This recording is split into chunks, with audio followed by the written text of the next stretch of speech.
Ya, selamat datang kembali ke kuliah kinetika reaksi berkatalis heterogen. Kali ini kita akan membahas bagaimana tahanan difusi pori itu berkombinasi dengan kinetika permukaan. Sebelumnya kita sudah membahas ya kenapa kita menggunakan kinetika sederhana untuk kinetika permukaan. Nah, dalam kasus tahanan difusi pori ini kita akan mengambil kasusnya adalah katalis berbentuk silinder.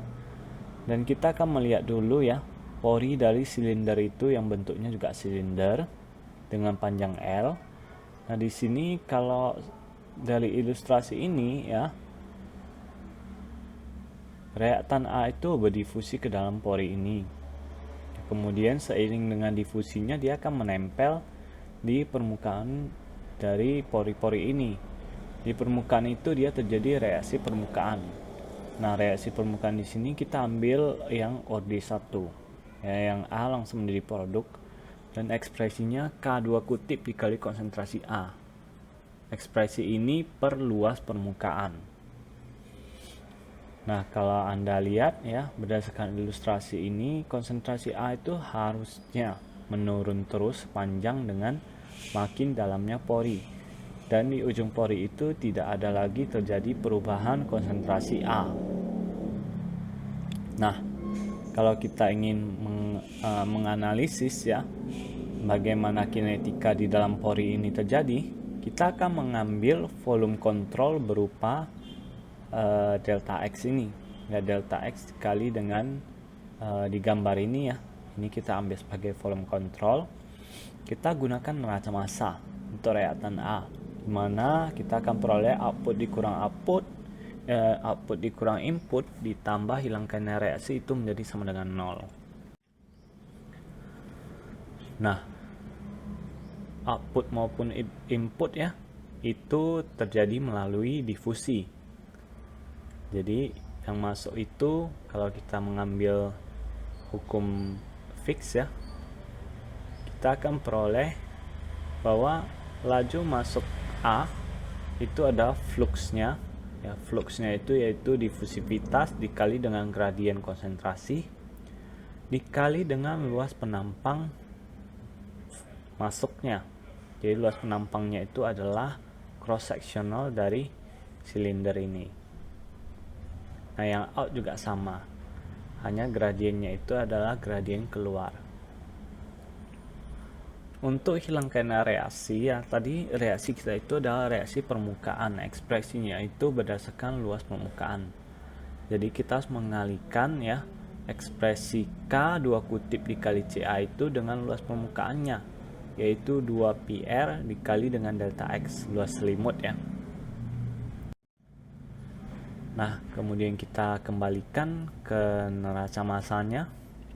Di sini kita akan membaginya dengan delta X ya.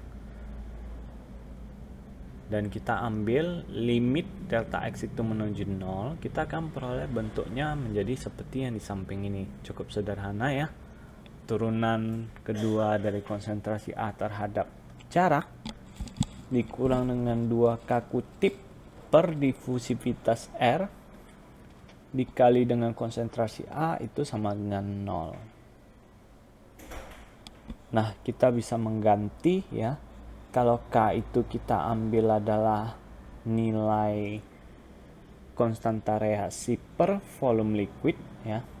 Kita bisa mengganti persamaan yang di sini ini menjadi persamaan berikut. Ya, karena K yang per satuan volume liquid itu sama dengan 2 kali K kutip yang persatuan luas ya dibagi dengan jari-jari.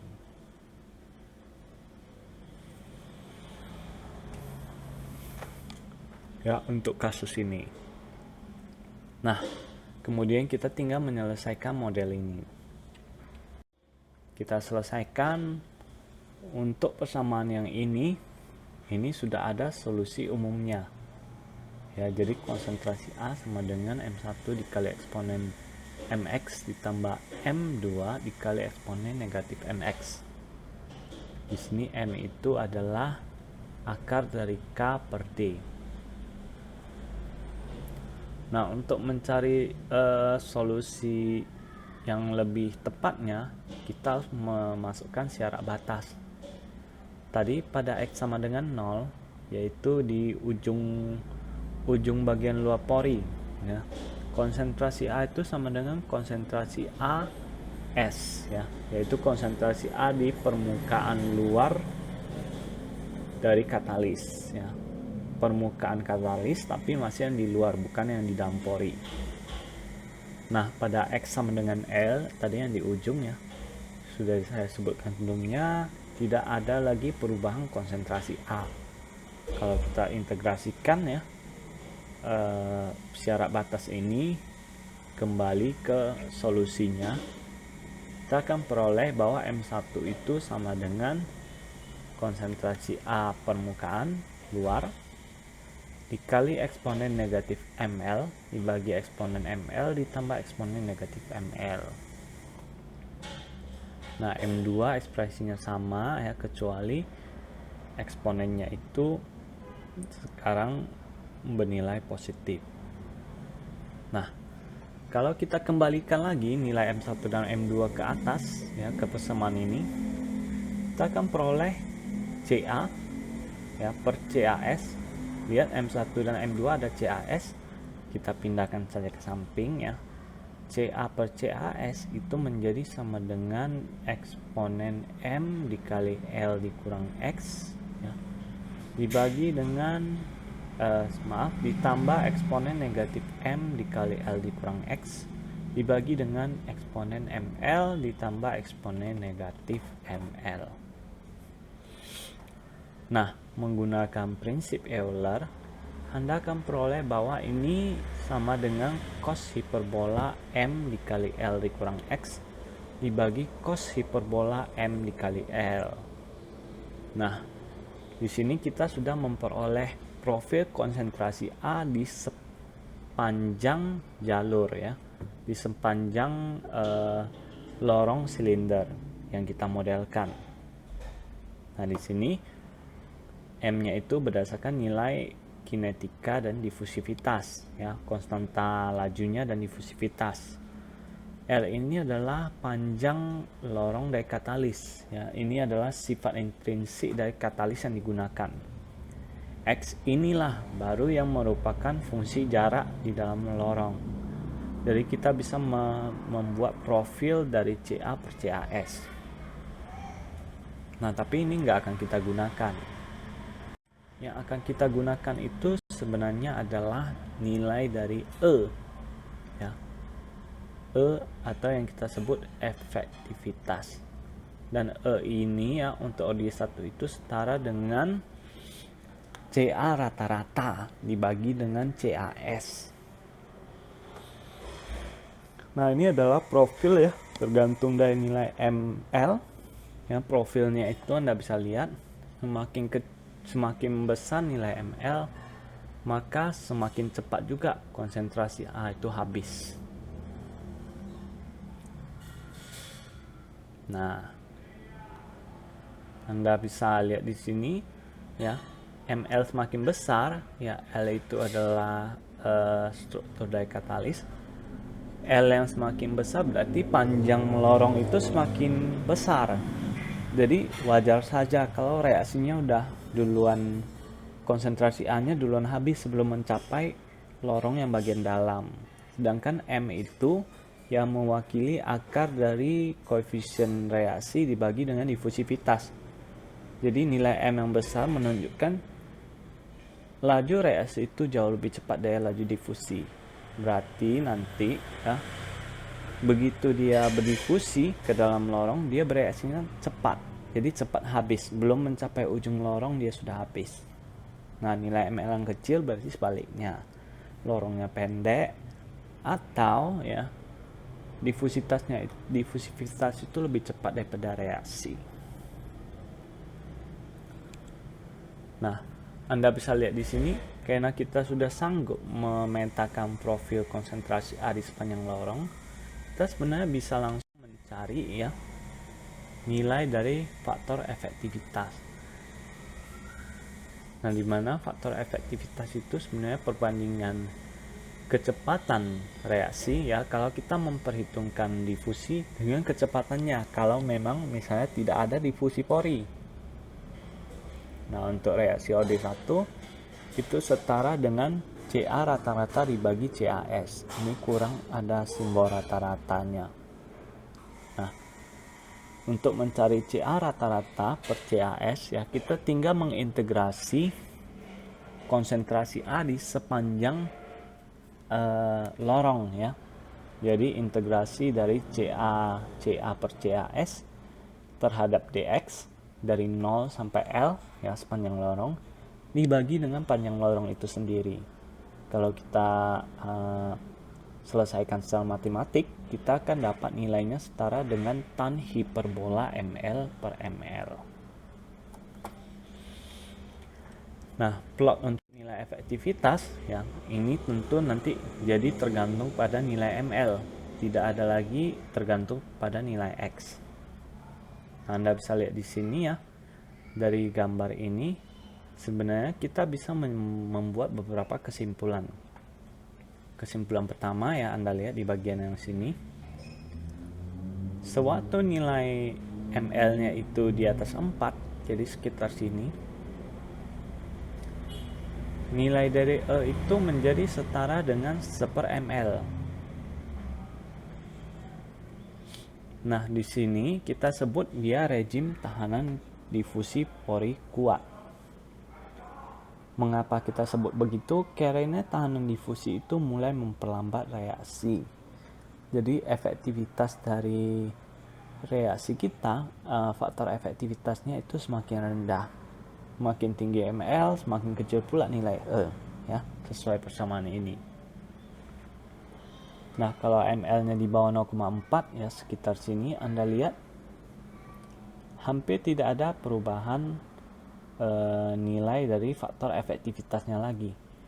Atau kita bisa menganggap faktor efektivitas itu sama dengan 1 untuk ml atau yang disebut modulus TIL ya. TIL modulus itu di bawah 0,4 dan rejim ini kita sebut rejim bebas difusi pori.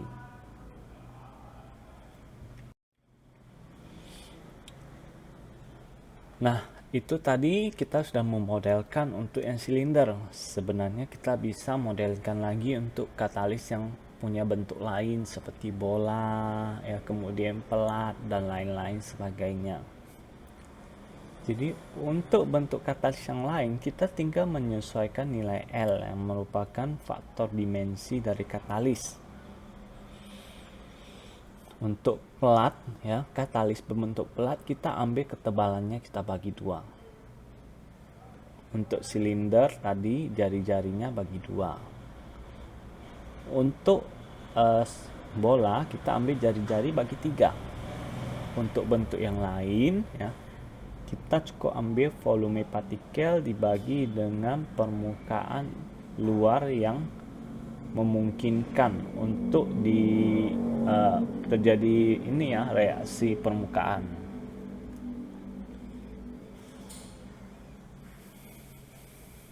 Nah, kemudian ya, kalau itu tadi untuk yang bentuknya beda.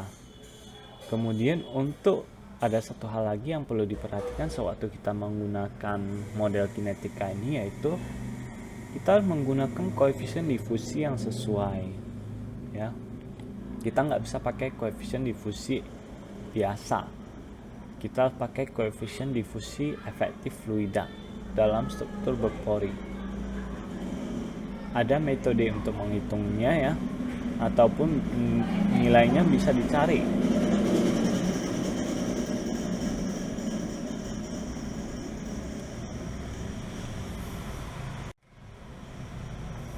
Nah, kita akan lewatkan bagian ini ya. Ini hanya untuk mengingatkan bahwa ada banyak ungkapan untuk kinetika reaksi.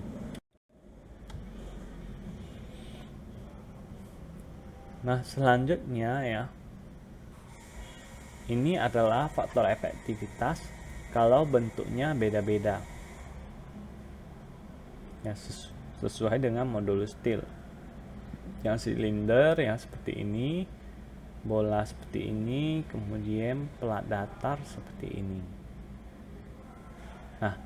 Tapi ya sebenarnya kita nggak usah menggunakan masing-masing ya, masing-masing bentuk satu, karena Anda bisa lihat kalau kita plotkan faktor efektivitas dengan modul STIL ya untuk berbagai bentuk yang aneh-aneh yang berbeda-beda, maka semuanya itu sebenarnya cukup berdekatan.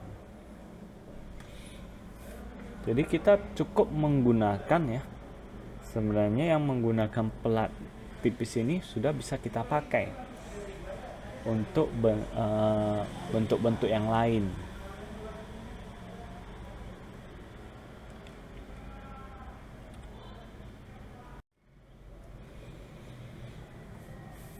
Nah, selain menggunakan modul STIL, ada yang namanya modulus Wagner-Weiss wheel atau modulus Wagner. Ya, di sini ini lebih untuk hasil eksperimen. Nah, dan untuk mengetahui apakah suatu reaksi itu terjadi di rejim bebas difusi atau terjadi di rejim difusi kuat, kita bisa mengacu ke nilai modul STIL ataupun modulus Wagner ya, sesuai dengan ilustrasi. Nah, selanjutnya ya, tadi kita membahas mengenai tahanan difusi pori. Ini tentu terjadi pada katalis heterogen yang berpori. Nah, kalau katalis heterogen yang berpori ini bentuknya padat ya, wujudnya padat, kemudian punya banyak bentuk. Nah, selain punya banyak bentuk, dia juga punya banyak ukuran. Jadi untuk untuk ini ya, partikel yang ukuran yang berbeda, sebenarnya kita bisa mencari nilai faktor efektivitasnya langsung berdasarkan perbandingan ya. Jadi kalau memang reaksi terjadi pada rejim bebas difusi, ya tetap perbandingan yang satu tidak ada perubahan. Menggunakan partikel yang berbeda nggak mengubah nggak mengubah faktor efektivitas dari reaksi. Nah, tapi kalau memang reaksi sudah terjadi di rejim tahanan pori kuat, maka kita bisa mencari perbandingan faktor efektivitas itu setara dengan kebalikan dari perbandingan jari-jarinya. Jadi semakin besar jari-jari, ya semakin kecil nilai dari faktor efektivitasnya. Nah, kemudian kalau memang katalis kita itu punya berbagai bentuk, berbagai ukuran ya, untuk menghitung nilai faktor efektivitasnya kita tinggal bagi mereka ke dalam fraksi-fraksi. Jadi misalnya berbentuk silinder, ukuran sekian ada 16%, yang bola ukuran sekian ada misalnya 30%. Kita tinggal bagi-bagi saja, kita tinggal mencari nilai faktor efektivitas masing-masing katalis, kemudian kita kalikan dengan fraksinya, kemudian kita jumlahkan semua. Nah, kemudian ini kalau ada terjadi perubahan volume molar ya, atau terjadi perbedaan densitas ya, itu akan menurunkan nilai faktor efektivitas juga. Nah, kalau dia reaksinya reaksi OD yang lain, kita bisa menggunakan persamaan berikut untuk menghitung modulus STIL-nya. Nah, kita sebenarnya nggak perlu repot-repot ya. Untuk yang OD1, kalau kita selesaikan reversible, kita akan dapat modul STIL-nya setara dengan ekspresi ini. OD ke N irreversible setara dengan persamaan ini ya. Nah, kemudian ya, kita bisa mengkombinasikan reaksi OD ke N dengan modulus STIL-nya. Di sini ini adalah untuk yang berada pada rejim tahanan difusi kuat. Kalau dia berada pada rejim tahanan difusi bebas difusi ya, nilai efektivitasnya tetap satu. Jadi nggak ada bentuk kombinasi. bentuk kombinasi ini hanya untuk yang berada di rejim difusi kuat. Nah, nilai efektivitasnya itu setara dengan 1/MT, tinggal disubstitusi untuk OD ke N ya. Kita substitusi dan diperoleh berdasarkan persamaan ya, bahwa reaksinya itu ada perubahan yang bisa kita amati. Anda lihat persamaan ini ya, bandingkan dengan dia yang berada di rejim bebas difusi ya. Anda lihat. Nah, kalau Anda perhatikan pada rejim difusi pori kuat ya, reaksi OD ke N itu kelakuannya seperti reaksi ber-OD N ditambah 1 bagi 2. Jadi reaksi OD 0 menjadi seperti reaksi OD setengah. OD 1 ya tetap OD 1. OD 2 menjadi 1,5 dan OD 3 menjadi OD kedua. Nah, kemudian dari segi konstanta Anda bisa lihat di sini, kalau kita turunkan dia terhadap suhu ya, nilai negatif ln K-nya, maka D ln K per dt ya, perubahan ln K terhadap suhu itu setara dengan setengah kali perubahan ln K asli ya. Ini adalah K reaksi asli kalau tanpa difusi pori terhadap suhu, ditambah perubahan ln difusivitas efektif terhadap suhu. Nah, kalau Anda gunakan ekspresi Arrhenius ya, persamaan Arrhenius untuk memodelkan konstanta reaksi dan difusivitas, maka Anda akan peroleh bahwa energi aktivasi yang kita amati untuk reaksi yang berkatalis dengan katalis berpori yang berada pada rejim tahanan difusi kuat itu setara dengan energi aktivasi reaksi yang sebenarnya ditambah energi aktivasi difusinya, kemudian dibagi 2. Nah, dari ini ya, dari kasus-kasus yang ada, biasanya energi aktivasi reaksi itu jauh di atas energi aktivasi difusi ya, sehingga kita bisa mengabaikan. Maka energi aktivasi ya untuk reaksi yang berada pada rejim tahanan difusi kuat itu lebih kurang setara dengan energi aktivasi reaksi yang bebas difusi pori dibagi 2.